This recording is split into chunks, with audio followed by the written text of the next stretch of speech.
Hey everyone, and welcome to Red Devils United. My name is John, and we're asking ourselves a very important question. Are Man United title challengers? And this post-match reaction is just a late reaction to the Sheffield United game that was on yesterday. Unfortunately, I couldn't do a live video pre or post-match. I had to actually take my dog to get groomed. So I was watching that game 45 minutes behind everyone else. But without knowing anything about it, and have to say, I felt a lot of the emotions that we see here. I mean, we've done this before, where following United really makes a fan go through all the different emotional spectrum that's available. There's complete and utter disgust, which happened within 5 minutes. There is horrendous sadness, which just piles on top.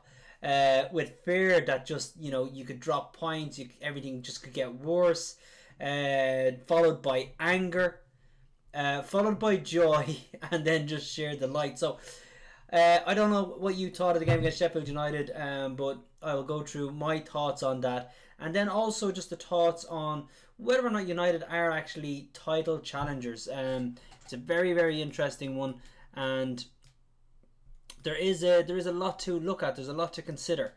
The game itself, the team selection that Ole picked, I thought was brilliant. We get to see Pogba, we got to see Bruno playing together. They haven't been able to do that too often this year, which is fine.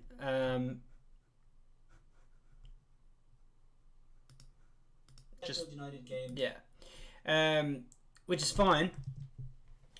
We have plenty of midfielders, but it was nice to see them in there. Like Scholesy, like a couple of others, a bit dubious of Matic in there and whether or not he would have the legs, but he actually played really well, and Matic's positional sense is generally brilliant, and the way he drops deep between the two centre halves, he just does that very well, which allows them to split an awful lot of the time, and just gives us a really good kind of defensive background. And then there was a lot of talk of Henderson, right? So Ole chooses Henderson over De Gea, which is fine. I don't understand any uproar on that. I mean, Henderson last year was one of the best keepers in the entire league. Sensational. He's at United now, and he's pushing for a first team spot, and you cannot keep him on the bench. Not entirely all season. You need to give him game time, and more than just League Cup games or Europa League games. I mean, the guy needs to get league games in. He needs to compete for a spot. De Gea possibly a little bit suspect for the third goal with regards to RB Leipzig. But you also have to look at De Gea has made some mistakes. He's not maybe as commanding in the box as one would think. I didn't see anything wrong with picking Henderson for this game. People were only saying there was something wrong in hindsight of his mistake. And you can't pick players based on the fact that they may or may not make a mistake. That's just absolute lunacy. Now, Ole picks him, he goes out, and then what does he do? He absolutely makes a howler. Just a complete howler. I don't understand a keeper. First of all, there's no crowd, right? So the stadium is as silent can be, and he can obviously hear this guy running at him. I mean, the guy is coming at him, he can hear him, and he just dwells on the ball, gets caught in possession, and as a keeper, either just clear your lines or pass it back to Lindelof. Anyway, he gets caught in possession, kind of slow to react, and then the guy passes the Sheffield United 1-0 down. And it's the same old story all season long. Away from home, Man United have won the last 10 away games in a row. I think I heard only the fourth team in the history of English top flight football to do that. So first of all, let's take a moment and think about that. Of all the managers that have ever managed in English top flight football, we're talking about Wenger, Jose Mourinho at Chelsea, when he was doing everything. Klopp, Alex Ferguson, the Liverpool manager of the past, Matt Busby. I mean, of all the managers, only 4 have ever won 10 consecutive away games. So, you need to put the whole Ole out thing to bed. Back to manager. Is he going to make mistakes? Yes. Has he made mistakes? Yes. His team selection against RB Leipzig I thought was shocking. Hopefully he learns from that, as every manager learns. But when you look at the fact that he's gone 10 games unbeaten, and when you look at the fact that 6 of those games, the most recent 6 away games, he's actually gone behind for us. Now, I don't like commentators and pundits all saying United are the first team to ever concede in 6 away games and win the match. That's not a good thing. Okay, and it's not a record that United should be happy with. It's not like that displays some kind of brilliant genius. Okay, nobody wants to go behind 6 away games in a row. But the fact that they have come back in every one of them is sensational. But this one was different. This game against Sheffield United was vastly different. If anybody's asking about the hat, by the way, Dwayne Morgan wanted me to wear something more festive. And what I will say is that I did have a Santi hat, but my nephew's rubbed it this morning. So this is the most festive thing that I can have on my head until I get my Santi hat back. Okay, Dwayne? So that's that. What I would say is we've won 10 consecutive league games, 10 consecutive away games, but this game was different. In West Ham, we were shocking for 60 minutes. Absolutely atrocious. Against Southampton, we were okay. We had a really poor 25-minute spell, 30-minute spell, went 2 goals down. Obviously came back and won. This game was vastly different. We weren't actually bad at the start of this game. We were a goal down due to a spectacular individual error. But when we got the goal back, it an unbelievable strike from Marcus Rashford. And it wasn't just a strike and how quick he took it. The touch from a ball like that over his shoulder, the deft touch on a wet surface, it was a thing of beauty. So that goal, lovely ball from Lindelof, lovely run from Marcus, and the thing I liked about that run, Jagielka was marking Rashford, and if you watch that closely, before the run itself, Rashford is being marked. Like, so this is Rashford, this is Jagielka.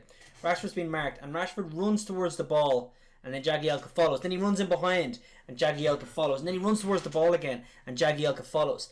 And at that stage, the 38-year-old Jagielka must be tired and a bit leggy. Rashford is purposefully running him back and forward. Off the ball. This is all off the ball when United's midfield had it. He was just running him back and forward in about 2 or 3 runs within a couple of seconds. And then, when the ball gets put over the top, Rashford shoots out in front of him. And obviously youth, speed, and his energy was just way too much for the 38-year-old legs of Jagielka. But it wasn't just because he's older and because Rashford's younger. Rashford was deliberately running him back and forth and making him move. It was excellent. And then you have an amazing touch and an amazing strike to get us the equaliser.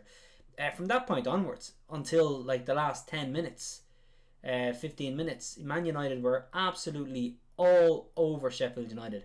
The second goal came courtesy of Martial with an amazing no-look pass by Pogba. And if you watch that pass, he doesn't only hit the ball into space, he turns and looks. He sees that there's space, he knows where Martial is, and Martial then has to read that pass. Okay, so the commentator was like, did he mean it? Yes, he meant it. And then the commentator kind of goes back on himself and says, did he mean to pick out Martial, or was he just hitting it into space? The answer is both.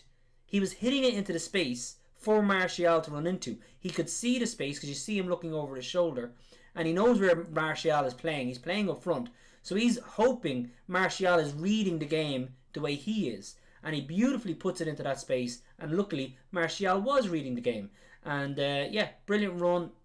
Bit of luck with the ball bouncing over the keeper, but he puts it away. First goal of the season in the league, and delightful. We're winning 2-1. Then in the second half, United are comfortable, very comfortable in that match, passing around, making Sheffield United, who are having a very, very, very poor season. Let's not kid ourselves. And the fact they scored 2 goals against us is a bit of a concern.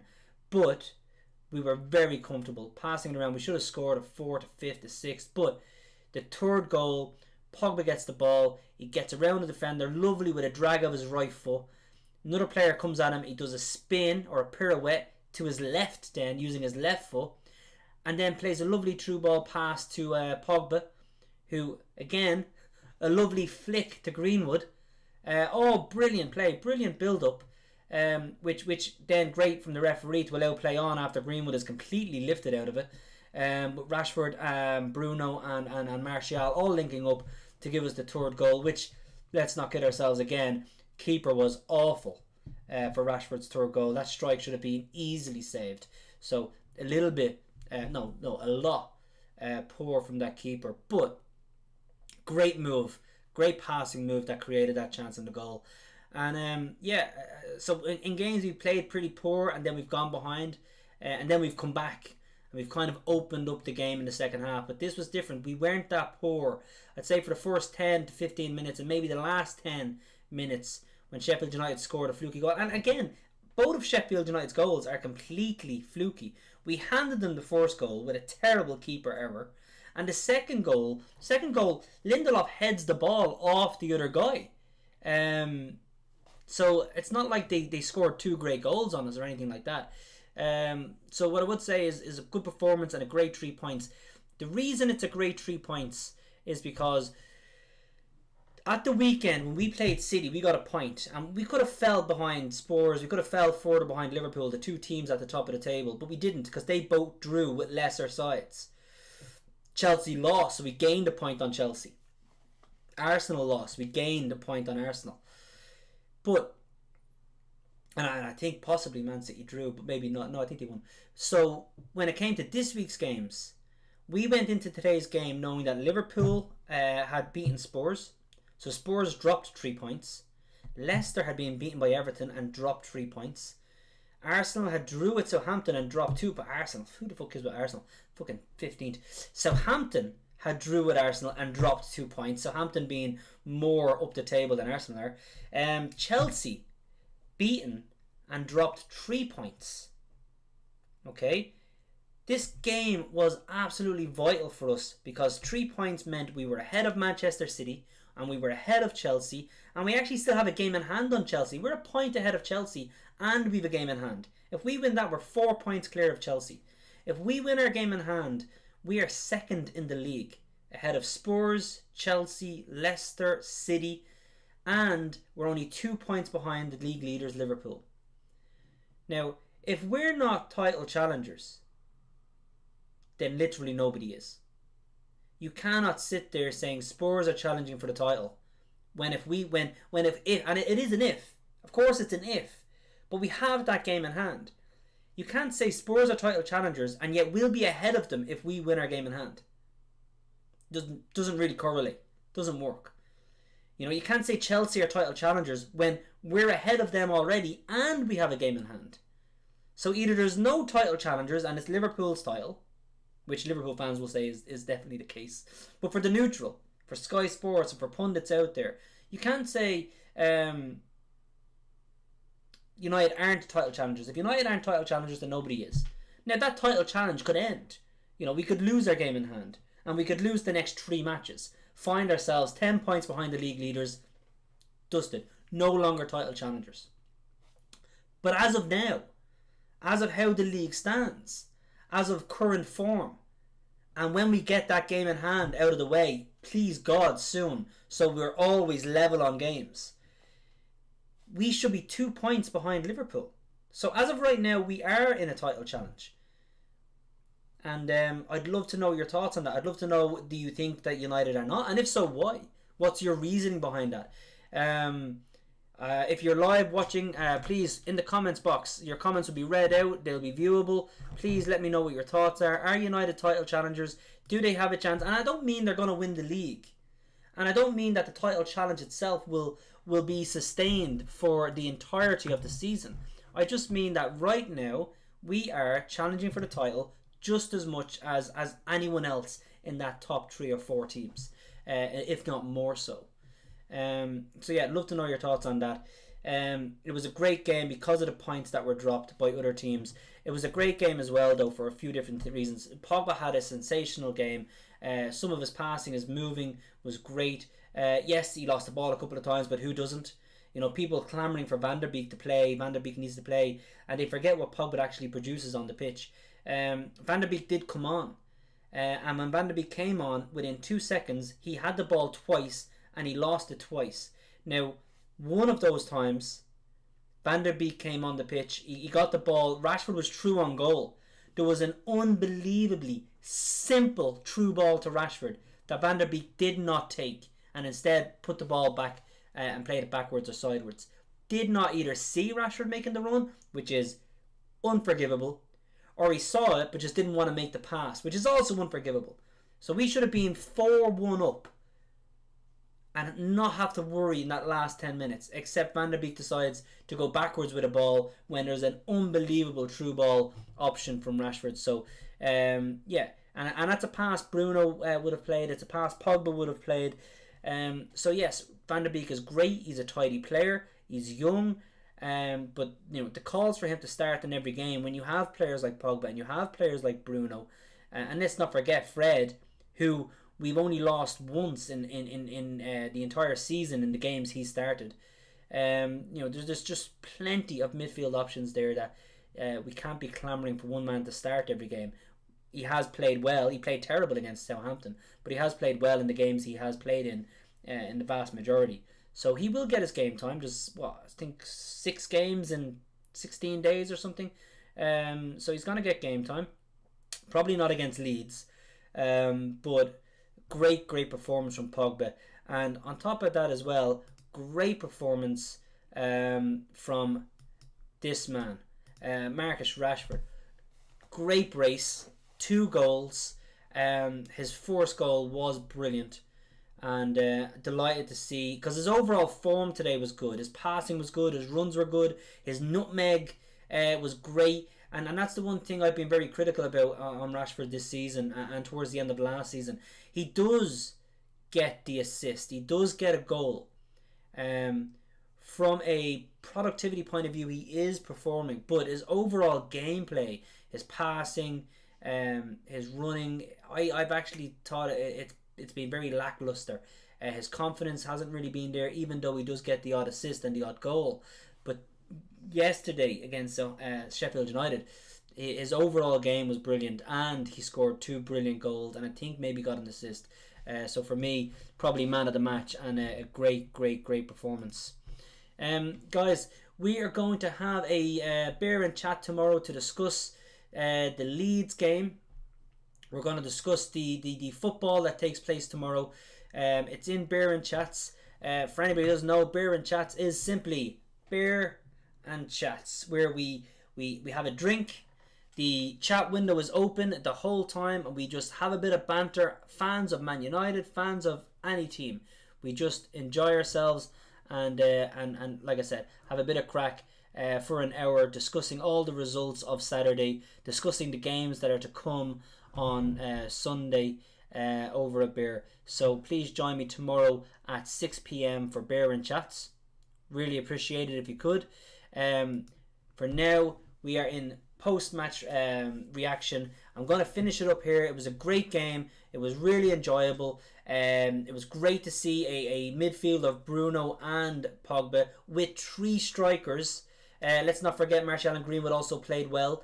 And Cavani's coming back from injury, we hope. So it was good to see 3 strikers, 2 attacking midfielders, and 5 attackers overall.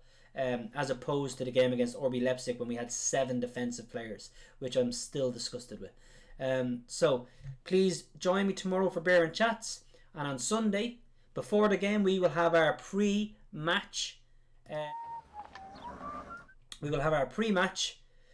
talk, and we will have our post-match reaction ahead of, after the Leeds game on Sunday. So please like, subscribe, and thanks again for joining. Really appreciate it.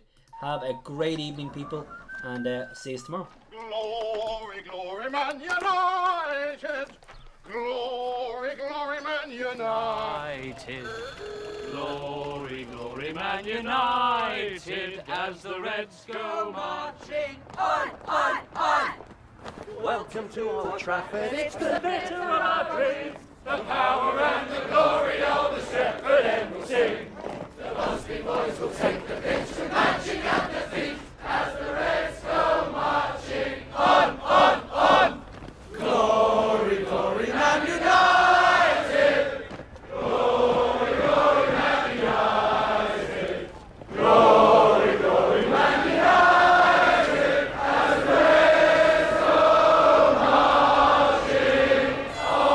This shirt belongs to you. Always has, always will. Chevrolet, proud supporter of Manchester United.